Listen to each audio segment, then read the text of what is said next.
ही जी हा जो निर्विकारपणाची psychiatric symptom आहे त्याचा अजून शोध लागला, याची कारणं कळलेली आहेत. पण आमच्या काही औषधामुळे सुद्धा एपथी निर्माण होते, निर्विकारपणाची ही अवस्था. तर त्याचा अजून खरोखरच आम्हाला कोणं उलगडलेलं नाही. म्हणून मी जाता जाता उल्लेख केला, फार त्याची काळजी करू नका. ड्रग इंड्यूस जर एपथी असेल तर ड्रग कमी केलं की ते जाऊ शकतं. देन कम्स सायकोसिस, सगळ्यात महत्त्वाचं. What is सायकोसिस? सायकोसिस हा एक तीव्र स्वरूपाचा मानसिक आजारांचा ग्रुप आहे. Schizophrenia is one type of सायकोसिस. All psychotic disorders are not schizophrenias. बरोबर? स्किझोफ्रेनिया सायकोसिस आहे, पण सगळेच सायकोसिस स्किझोफ्रेनिया नाही. सायकोसिसमध्ये काय असतं? डेल्युजन्स, हॅल्युसिनेशन्स अँड डिसऑर्गनाइज बिहेवियर. डेल्युजन म्हणजे असा समज की अमुक अमुक हे आहे ते माझ्या विरोधातच काम करत आहे. बरोबर? That is delusion which is a false belief not shared by others. बरोबर आहे? एखाद्या वेळेला डेल्युजनल डिसऑर्डर अशीच असू शकते. म्हणजे काय की मला वाटतं की माझी पत्नी ज्या बँकेत काम करते त्या मॅनेजरबरोबर तिचे रिलेशन आहे. आजकाल असं घडू शकतं का? घडू शकतं. टी व्ही मालिका बघणाऱ्यानंतर ते पटतंच की असं होऊच शकतं. पण जे होऊ शकतं तसं नाही आहे. That is called delusion. होऊ शकतं, आजकाल नक्की होऊ शकतं. प्रभू रामचंद्रांना कानामध्ये परीट म्हणला, सीतामाई लंकेहून आल्या आणि बघा चारित्र्याचं काय. रामाला ते पटलं आणि ते गेलं कधी? जेव्हा सीतेने आग्नी देवी घेतली. त्याच्याची ही गोळी मी जर दिली असते ते आग्नी देवी वाचलं. असं मी चेष्टेनं पेशंटला सांगतो. That's a delusion. Delusion is a false belief not shared by others. बरोबर? पण असं डेल्युजनल डिसऑर्डर एक मोठा ग्रुप आहे सायकोटिक इंडिया. पण जे हे नॉन बिझार आहे. पण बिझार डेल्युजन जर असं वाटलं, उदाहरण देतो की मी टी व्ही बघतो, त्या टी व्हीतली न्यूज रीडर तिच्या डोळ्यातले किरण माझ्या मेंदूला टाकून ते कुरतडत आहे आणि म्हणून माझा मेंदू रिकामी झाला. असं होऊ शकत नाही. जे आतर्की आहे that is a bizarre delusion which is sign of schizophrenia. So delusion, hallucination म्हणजे नसलेले आवाज कानावर येतो. कोणीतरी बोलते, माझ्याविषयी चालले, या गोष्टी चालल्या, तुम्हाला ऐकू येतो आवाज, दॅट इज हॅल्युसिनेशन. आणि विचित्र वागणं, या सगळ्याला, या लक्षणांच्या समुच्चयाला सायकोसिस असं म्हणतात. Schizophrenia is one of important psychotic illness. वेळेस पार्किन्सनमध्ये असं होऊ शकतं का? हा सायकोसिस होऊ शकतो. पण येस, 20-30% लोकांना होऊ शकतो. समजूत घालत बसायचं कारण नाही. You treat it with excellent antipsychotic medication. पाहिजे तेवढे अँटीसायकोटिक ड्रग्ज आहेत. इथे पार्किन्सनच्या बाबतीत प्रश्न येतो. जे हॅलोपेडॉलसारखं औषध, सिरिनेससारखं औषध युज्युअल 30 वर्षाच्या मुलाला ज्याला हॅल्युसिनेशन देऊ शकतं ते पार्किन्सनमध्ये देऊ शकत नाही. कारण त्यांनी पार्किन्सन वाढतो. कारण हे जे आमचं औषध आहे सिरिनेस किंवा हॅलोपेडॉल ते डोपामिन ब्लॉक करतं. म्हणजे आधीच डोपामिनची कमतरता म्हणून पार्किन्सन होतं. त्यातून होणाऱ्या सायकोसिसला आपण सिरिनेसतून आणखीन डोपामिन घालवतो, त्याचा पार्किन्सन वाढतो. Therefore you have newer drugs. ही जी पहिली टिपिकल औषधं आहेत ती इतिहास जमा झाली. आता नवीन औषधं, मुलांसाठी पिटियावर भरपूर औषधं अवेलेबल आहेत. त्यांचे साईड इफेक्ट आहेत का? आहे. पण आधी इफेक्ट महत्त्वाचा आहे. कारण हा पार्किन्सन विथ सायकोसिस हा मनुष्य डिप्रेशनचा पेशंट काय फालतं कोपऱ्यात बसून जाईल, कदाचित डोळे पाण्याने त्याचे भरतील. पण सायकोटिक पेशंट मागं लागतो घराच्या चालत ती जोशी माझ्या विरुद्ध कट करतात, शेजारच्या आधी त्यांना पकडा, हे हैराण करून झोपते. सो सायकोसिस याच्यामध्ये विचित्र वागणूक, भासभ्रम हे सगळं आहे. त्यामुळे त्याला ट्रीट करणं तुम्हाला कळणार नाही, हे असं का बोलतंय बाजूला. तर that is Parkinson. Unfortunately complicated with सायकोसिस. हा मेजर आजार आहे which can be treated, which is not a great deal. Then lastly dementia. जसं depression is a forerunner of Parkinson disease काही काही बाबतीत होतं, तसं डिमेन्शिया पार्किन्सन डिमेन्शिया होऊ शकतो. डिमेन्शियामध्ये काय की मेंटॉस, बुद्धी, भावना, व्यक्तिमत्व याचा हळूहळू होणारा ऱ्हास याला डिमेन्शिया म्हणतात. Again dementia is a big group of disorder. All dementia are not Alzheimer's dementia. आपल्याला डिमेन्शिया म्हणजे अल्झायमर्स डे, अल्झायमर्स डिमेन्शिया एवढेच माहीत असतं. पण जर 100 डिमेन्शिया घेतली तर 50 अल्झायमर असतील, बाकीचे फ्रॉन्टोटेम्पोरल, व्हॅस्क्युलर वगैरे वगैरे. आता त्या खोलात जायची गरज नाही. तर पार्किन्सन डिजनरेटिव्ह डिसीज आहे, डिमेन्शिया हाही डिजनरेटिव्ह डिसीज आहे. तर अल्झायमर टाईप ऑफ डिमेन्शिया किंवा वेगळ्या पद्धतीचे डिमेन्शिया हे पार्किन्सनमध्ये होऊ शकतात. त्याला मात्र अनफॉर्च्युनेटली फार अशी प्रॉमिसिंग ट्रीटमेंट नाही. काही औषधं आहेत, पण as you accept Parkinson, as you may have to accept dementia and Parkinson, but take help of a neurologist plus psychiatrist and treat that dementia. And lastly behaviour disturbances. हे जे आहेत, हे जे सगळे झाले एन्झायटी, डिप्रेशन, डिमेन्शिया, सायकोसिस, याच्याविरुद्ध behaviour, इथे म्हणजे वर्तनातल्या समस्या पार्किन्सनमुळे, म्हणजे डिसिप्लिनरी बिहेवियर, कपडे काढूनच करायला लागले किंवा एक्सेसिव्ह गॅमलिंग, नाही ती खरेदी करत राहायचं, विचित्र वागायचं, असे लोक हे जर विचित्र घरामध्ये मुलकरी कामाला असेल तर काही विचित्र वागलं तर म्हातारचं लागलं आहे म्हणून धरलं जाऊन ती FIR फाईल करून त्या आजोबांना अटक होऊ शकते.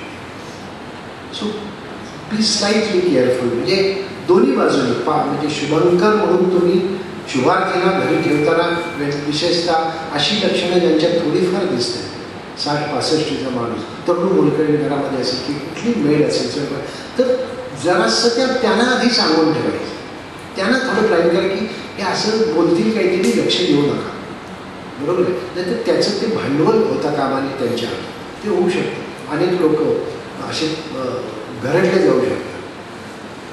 एल्डरली एज ग्रुपमध्ये जसं 60व्या वर्षी होऊ शकतं डिप्रेशन, 60व्या वर्षी पहिल्यांदा सायकोसिस, तिथेही अशा गोष्टी घडू शकतात. किंवा साधं फ्रॉन्टल लोब ट्यूमर असेल तर ही विचित्र वागणूक स्त्रियांच्या बाबतीत, लैंगिक बाबतीत होऊ शकते. हे सगळं लक्षात ठेवायचं. पार्किन्सनमध्ये असे बिहेवियर सिम्पटम्स होऊ शकतात.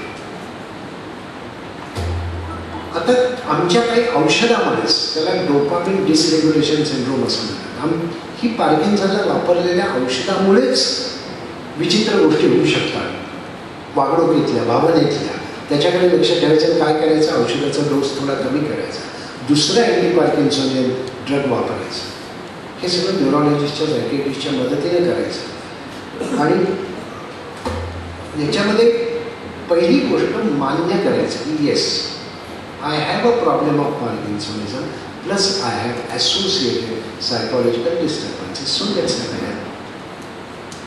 तर हे मी जे आत्ता एका अर्ध्या तासात तुम्हाला विवेचन केलं, हे मी तुम्हाला फक्त झलक सांगितली. यातल्या बारीक बारीक गोष्टी आहेत, याची इथे तपशिलात जायची गरज नाही. आजच्या ह्या लेक्चरमध्ये पार्किन्सनच्या जोडीला सायकॉलॉजिकल डिस्टर्बन्सेस, सायकॉलॉजिकल सिम्पटम्स येऊ शकतात हे पहिल्यांदा जाणणं, त्याच्याकरता उत्तम उपचार अवेलेबल आहेत हे जाणून घेणं, हे जर माझ्यातनं या भाषणाने साध्य झालं तर मी माझं काम झालं असं म्हणते. या सगळ्याच्या जोडीला मित्र, ह्या चिकट आजाराविरुद्ध तुम्ही ऑलरेडी लढा देता. सुरुवातीचा डान्स बघितला, परत एकदा त्याचा उल्लेख करतो, अतिशय भारावून गेलो. पटवर्धनांच्यासारखी किंवा पहिल्यापासून इथे कार्य करणारी जी लोक आहेत त्यांचं इथलं जे काय म्हणायचं सळसळतं डिव्होशन किंवा सळसळतं तारुण्य म्हणायला लागलं किंवा यंग आपले जे कोरिओग्राफर हे आहेत, ह्या सगळ्यांच्या मदतीने पार्किन्सन्स मित्रमंडळ यासारख्या सेल्फ ग्रुपने जे कार्य करतात त्याच्या अनुषंगाने I think we can definitely face with dignity and face successfully this illness but Parkinson's disease. Thank you very much.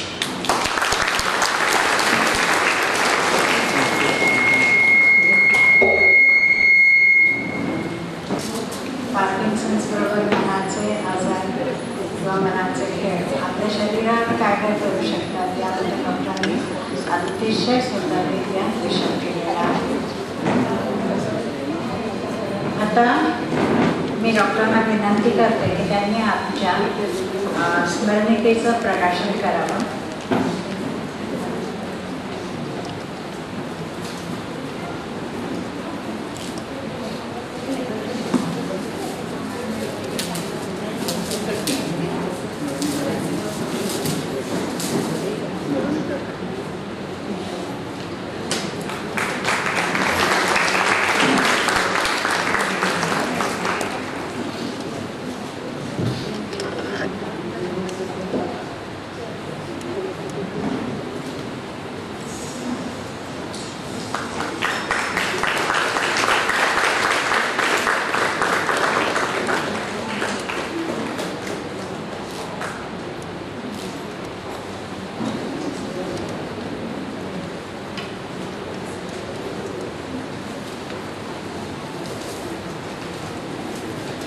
स्मरणिकेचं आताच प्रकाशन झालेलं आहे. याचं संपूर्ण काम अतिशय समजूतदार आणि नावाप्रमाणेच विनीत असणाऱ्या विनायक दीक्षित यांनी केलेलं आहे. पण त्यांनी आधीच अट घातलेली आपला सन्मान वगैरे करायचा नाही, पण ते शक्य नाही. विनय प्लीज पुढे या. त्यांचं वय बघा आणि त्यांचं कामाचा जो काटेकोरपणा आहे किंवा किती छान काम केलेलं आहे हे स्मरणिका वाचून तुम्हाला कळेल. हे ऋषिकेशसारखेच आहे, प्रसिद्धी आवडत नाही. करमरकर प्लीज विनय दीक्षित यांना फूल देऊन सन्मानित करा.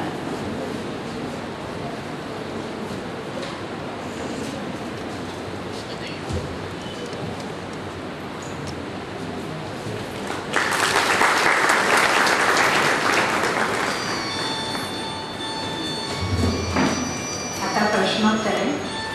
डॉक्टर तुमच्या हातात आहे.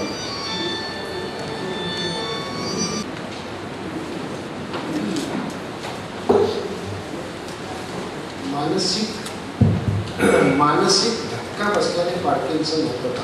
नाही. सोपं उत्तर. हा आजार अनुवंशिक आहे का? नक्की कारण काय? जेनेटिक इंजिनिअरिंगचा वापर करून काही विचार करता येतील का? असे काही संशोधन चालू आहे. अनुवंशिकता आहे. नक्की कारण मी सांगितलं. नक्की कारण आता सर्व शुद्ध आहे. Degeneration of the dopamine neurons. Genetic इंजिनिअरिंगचा वापर करून काही उपचार. मी बेसिकली ह्या प्रश्नकर्त्याला मी विचार करून सांगतो. मी basically psychiatrist. Research in parkinsonism किंवा newer developments in genetic counselling engineering of parkinsonism हा न्यूरोलॉजी राहुल सुधीर कुलकर्णी सुनील कोठारी राहुल कुलकर्णी दिवटे हे लोक जे विनायक पार्किन्सनमध्येच काय काम करतात ते ह्या तांत्रिक गोष्टीचा उत्तर देते. मी त्याच्या मानसिक समस्याच्या निगडीत सांगू शकतो. संशोधन चालू आहे का याचं उत्तर नसू शकतेस. पार्किन्सनचे पेशंट पुढे जाऊन पॅरालिसिस लकवा किंवा ब्रेन हेमरेजचे पेशंट होऊ शकतात का? हे खरे आहे का? नाही, असं नाही.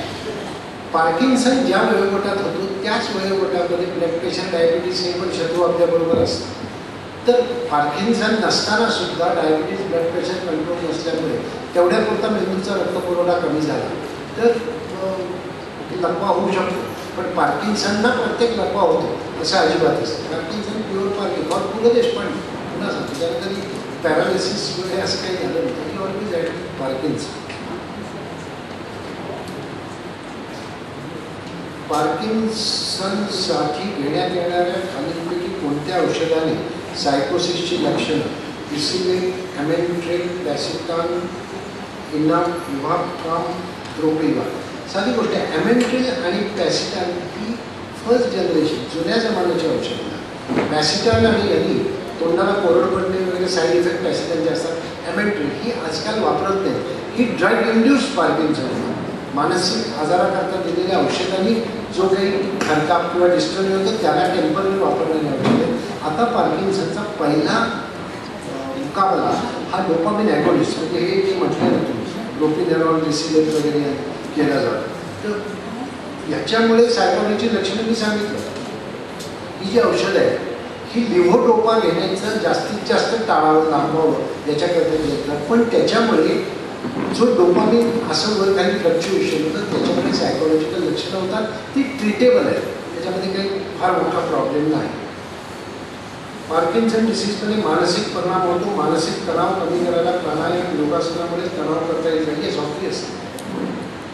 कसं आहे ते आपण ॲडजंक्टिव्ह थेरपी बघायची. डान्स थेरपी सुद्धा ॲडजंक्टिव्ह थेरपी म्हणजे इट्स नॉट सबस्टिट्यूट. निवडोपाच्या आणि प्राणायाम करा असं नाही. पण एकाग्रचित्त होण्याकरता ज्या ज्या गोष्टी म्हणजे ही जी ज्याच्यात सगळीकडे जातं असं योगासन जरूर वापर करा. डान्स थेरपी जरूर वापर करा. एक तर त्याने आपोआपच शरीराची हालचाल होते.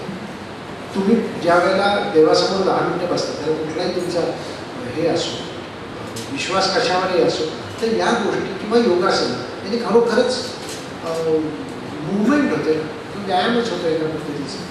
अगदी आपल्याला रामदेव बाबांच्या सगळं काही करता येणं शक्य नाही पण निदान शरीराची हालचाल केली.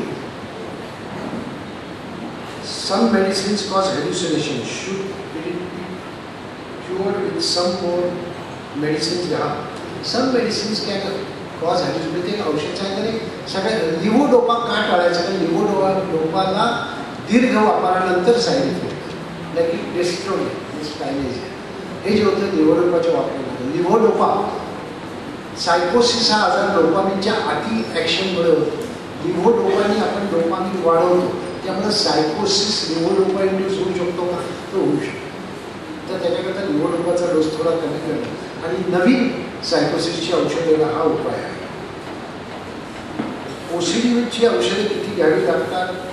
अनेक सोडल्यास काय होतं, परत सुरू करावी लागतात. OCD is obsessive compulsive disorder, one type of anxiety disorder. म्हणजे मंत्रचयपण, पुन्हा पुन्हा हात धरणं किंवा एखादा विचार मनात आला की त्याच्यापासून मुक्तता आहे. समजा देवाला शिवी माझ्या मनात आली, तो वाईट वाटतं की असल्या देवाला शिवी देतोय मी, तो विचार दडपायचा प्रयत्न करतो, तरी तो विचार होतो की देव नालाय काय, तू देवाला भडव्याच म्हण असं माझ्या मनात येतं, पण मी ते म्हणत नाही. पण त्याने माझा इतका त्रागा होतो की ते घालवण्याकरता मी जाऊन नमस्कार. लोकांना माझ्या मनातला विचार दिसत नाही, लोकांना मी सारखं डॉक्टर वाटले, सारखं गणपतीला नमस्कार करता येत असतं. So what you see is an action that is compulsive action to release the anxiety created by the thought that Dr. Watle is going to give bad words to Ganpati. So गणपतीला शिवी दे असा विचार येतो मी झगडा करतो, नाही ना गणपतीला कशी शिवी देतो, पण ते जमत नाही आणि ते मनाची तगमग घालवण्याकरता मी सतत नमस्कार करतो. जे तुम्हाला दिसतं obsession is that thought which is not seen by others but which is distressing, compulsion is an action to reduce the anxiety created by thought. So OCD, Parkinson आणि OCD असं कॉम्बिनेशन होऊ शकतं का? होऊ शकतं, थेरॉटिकली होऊ शकतं, because it's a group of another psychiatric disorder. पण तिथे जी औषध आहे and luckily antidepressant work well as antioxidant आणि फ्लोक्सिडिन अनेक औषधे सगळ्याला उपाय आहे. आता शेवटच्या प्रयत्न सायकॉलॉजिकल प्रॉब्लेम होऊच नाही म्हणून पार्किन्सन पेशंटने काय करावे?